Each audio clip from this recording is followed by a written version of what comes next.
ప్రభుత్వ ఉద్యోగులందరికీ ఆదర్శప్రాయుడు, అజాత శత్రువు సబ్బవరం మండల పరిషత్ పరిపాలనాధికారి షేక్ బాబురావు అని సబ్బవరం ఎంపీపీ బోగం సూర్యకుమారి రామానాయుడు అన్నారు. రాష్ట్ర పంచాయతీరాజ్ శాఖలో 36 ఏళ్ల సర్వీస్ పూర్తి చేసుకుని శనివారం పదవి విరమణ చేసిన షేక్ బాబురావు, నూర్జహాన్ దంపతులను స్థానిక మండల పరిషత్ సమావేశ మందిరంలో ఘనంగా సత్కరించారు. ఈ సందర్భంగా ఆమె మాట్లాడుతూ మండల పరిషత్ కార్యాలయాల్లో పెందుర్తి, సబ్బవరం మండలాల్లోని అత్యధిక కాలం పనిచేసి సమర్థవంతమైన అధికారిగా బాబురావు పేరు తెచ్చుకున్నారన్నారు. వివాదరహితుడిగా పేరు అందిన బాబురావు ఎంతో సమన్వయంతో మండల పరిషత్ పాలక వర్గాలను సైతం నడిపించిన తీరు, క్రిటికల్ సమస్యలను సమర్థవంతంగా పరిష్కరించగలిగారని ఆమె గుర్తు చేసుకున్నారు. పరిపాలనాధికారి షేక్ బాబురావు సేవలను స్థానిక ఎంపీడీఓ బి రమేష్ నాయుడు కొనియాడారు. పంచాయతీరాజ్ ఉద్యోగుల సంఘం నాయకుడిగా ఎదిగిన బాబురావు సేవను ప్రశంసనీయమన్నారు. స్థానిక వైస్ ఎంపీపీ చుక్కాకుల గోవిందు మాట్లాడుతూ సమర్థవంతమైన అధికారులు కొందరే ఉంటారని, లీడర్షిప్ క్వాలిటీలు ఉన్న బాబురావు అన్ని వర్గాల ప్రజల అభిమానం చూరగొనడం ఆదర్శనీయమన్నారు. పంచాయతీరాజ్ ఉద్యోగుల సంఘం జిల్లా నేతల తరపున అత్యధిక సంఖ్యలో ఉద్యోగులు పలువురు ఘనంగా సత్కరించగా సబ్బవరం మండల పరిషత్ పరిధిలోని ఎంపీటీసీలు, సర్పంచ్లు, పంచాయతీ సచివాలయ ఉద్యోగులు షేక్ బాబురావు దంపతులను ఘనంగా సత్కరించారు. తనకు జరిగిన సత్కారానికి పరిపాలనాధికారిగా పదవి విరమణ చేసిన బాబురావు దంపతులు కృతజ్ఞతలు తెలిపారు. ఈ కార్యక్రమంలో ఈవో పిఆర్డీకే మహేష్, సూపరింటెండెంట్ సుధాకర్, అనకాపల్లి జిల్లా విఆర్వారి సంఘం అధ్యక్షులు ఎస్టీ రామ్కాసు, ఎస్ నారాయణమూర్తి, పాలిశెట్టి సురేష్ రాజ్, గవరరాజు, పోని బ్రహ్మనాయుడు సత్కరించారు. సుమారు 3 సంవత్సరాలైంది ఈ సమావేశానికి, ఆఫీస్కి రావడం. ఈ 3 సంవత్సరాల నుంచి ఎప్పుడు చూసినా సరే బాబురావు గారి ఫైలు సంతకం పెట్టడానికి తీసుకొచ్చినప్పుడు ఆయనలో ఫీలింగ్ చూస్తే ఒక 10th క్లాస్ అబ్బాయి పరీక్షకి ఎంత భయపడుతూ వెళ్తారు.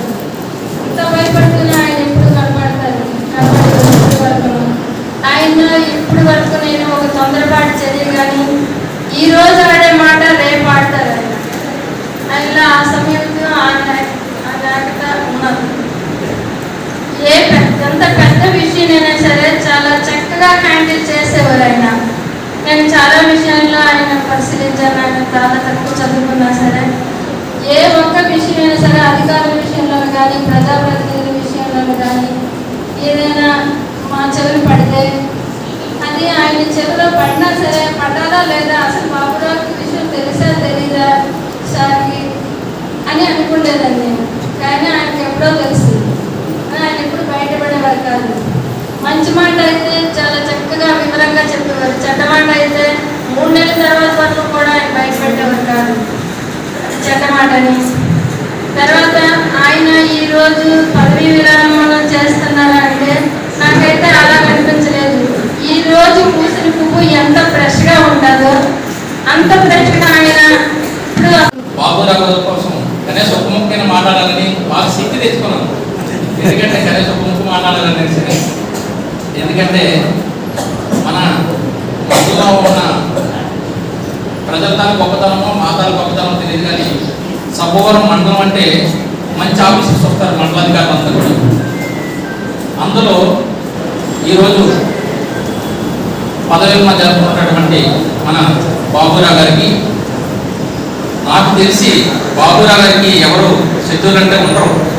ఎందుకంటే ఈరోజు ప్రతి వ్యక్తికి, ప్రతి మనిషికి ఒకరో ఇద్దరు కనీసం ఎవరో శత్రువులు ఉంటారు. కానీ నాకు తెలిసి బాబురావు గారికి ఉండాలని అనుకుంటున్నాను.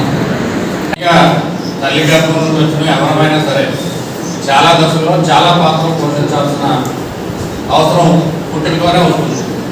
కానీ ఆ దశల్లో ప్రభుత్వ ఉద్యోగంలోకి వచ్చి ప్రజలకి సేవ చేసే మంచి శాఖ ఏదైనా ఉంది అంటే అది పంచాయతీరాజ్ శాఖే. ఈ శాఖలో సేవ చేయడానికి ఉత్తమమైన శాఖలో పంచాయతీరాజ్ శాఖ. దానికి మేము చాలా హ్యాపీగా, గర్వంగా ఫీల్ అవుతుంటాం. కానీ ఆయన ఉన్న ప్రతి స్థానంలో, అది ఆఫీసులో అయినా ఇంట్లో అయినా దానికి పూర్తి న్యాయం చేశారు. మా ఇంట్లో అందరికీ నాకు ఈ 4 సంవత్సరాల నుంచి సార్ పరిచయం.